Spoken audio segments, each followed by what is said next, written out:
আমার সঙ্গে রয়েছে, আমি একটু কথা বলবার চেষ্টা করবো। মিনময় আমার সঙ্গে রয়েছে। মিনময়, দেখো, যেই চায়ের দোকানের সামনে তুমি দাঁড়িয়ে রয়েছো, সকালবেলা যারাই ঘুম থেকে উঠে চায়ের দোকানে যাবেন, প্রথমে টুথব্রাশ এবং একই সঙ্গে টুথপেস্ট নিয়ে তারা যাবেন। সাবান, শ্যাম্পু সবটাই আমাদের সকালবেলাই কাজে লাগে। সুতরাং একদিক থেকে তো তাহলে স্বস্তি, সাধারণ মানুষের ক্ষেত্রে অনেকটাই সমস্যার সমাধান হলো। প্রধানমন্ত্রী নরেন্দ্র মোদী তিনি এই সমাধান করে দিলেন। কি বলছেন যারা উপস্থিত রয়েছেন তারা?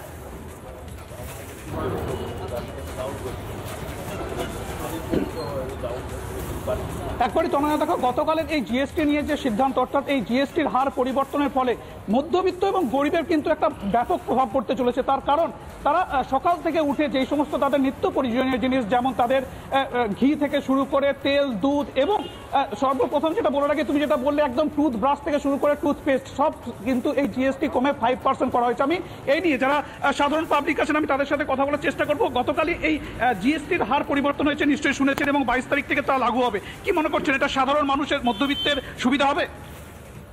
এটা জাতির উদ্দেশ্যে ভারত সরকারের ঐতিহাসিক দিওয়ালি গিফট বলা যেতে পারে, যে প্রত্যেকটি নিত্য প্রয়োজনীয় দ্রব্য মানুষ সকাল ঘুম থেকে ওঠার পর থেকে টুথব্রাশ থেকে শুরু করে টুথপেস্ট, তেল এবং ঘি, পনির, দুধ সমস্ত ক্ষেত্রেই জিএসটি কমিয়ে দিয়েছে। এবং জিএসটি থেকে যে উদ্বৃত্তটা মানুষ আর্ন করবে সেটা আবার অন্য ক্ষেত্রে সে ব্যবহার করতে পারবে, অর্থাৎ মানুষের ক্রয় ক্ষমতাটা আর একটু বেড়ে যাবে এবং গ্রোথ, দেশের গ্রোথ, অর্থনীতি আরও এগিয়ে যেতে পারে। আমি আসবো, আমি এখানকার যে বিক্রেতা আছেন, আচ্ছা আপনি তো প্রতিদিন চা করার জন্য দুধ কেনেন, তো দুধের জিএসটি কমিয়ে কিন্তু 5% করা হলো, কি এবার কি ব্যবসায় একটু বেশি মুনাফা হবে?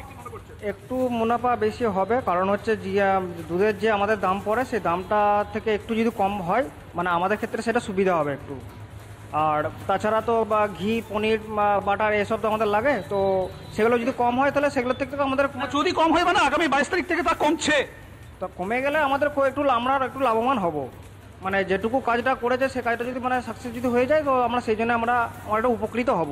আমি পাশাপাশি এখানকার যারা সাধারণ মানুষ আছে আমি জানার চেষ্টা করবো, এই যে নিত্য প্রয়োজনীয় জিনিসের যদি দাম কমছে, তো এর ফলে সাধারণ গরিব মধ্যবিত্ত মানুষের সুবিধা হবে না অসুবিধা? অবশ্যই সুবিধা হবে, অবশ্যই সুবিধা হবে। আর এই যে গুটকা জাতীয়, অর্থাৎ গুটকা, সিগারেট বা ঠান্ডা, কোল্ড ড্রিঙ্কস, এই সমস্ত জিনিসের কিন্তু দাম বাড়ানো হয়েছে। এই সমস্ত জিনিসের দাম কি বাড়ানো উচিত না কমানো উচিত? না, কমানো উচিত। গুটকা, পান, সিগারেট এইসবের দাম বাড়ানো উচিত না কমানো উচিত? কমানো উচিত, কমানো উচিত, অবশ্যই কমানো উচিত।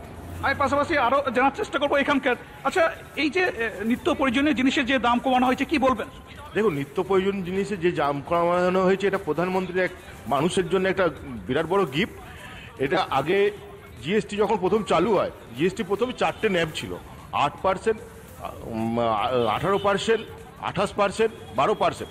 তো এই যে ন্যাবটা ছিল এখন দুটো জায়গায় এসে পৌঁছেছে, যেটা একটা 5% এবং 18%। তাহলে প্রত্যেকটা মানুষ যাদের চাহাত আছে, এই প্রতিদিনের যে প্রয়োজনীয় জিনিসগুলো, সেগুলো একটা 2 রকম 3 রকমের জিনিস আছে। একটা অতি আবশ্যক জিনিস, একটা নিত্য প্রয়োজনীয় জিনিস।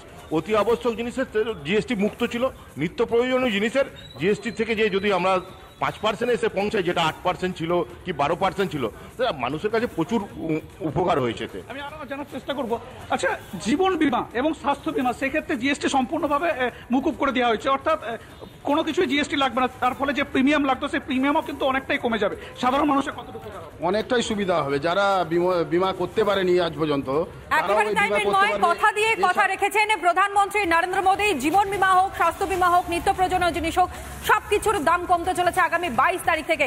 তোমরা আমাদের সঙ্গে থাকো। অন্যদিকে আমার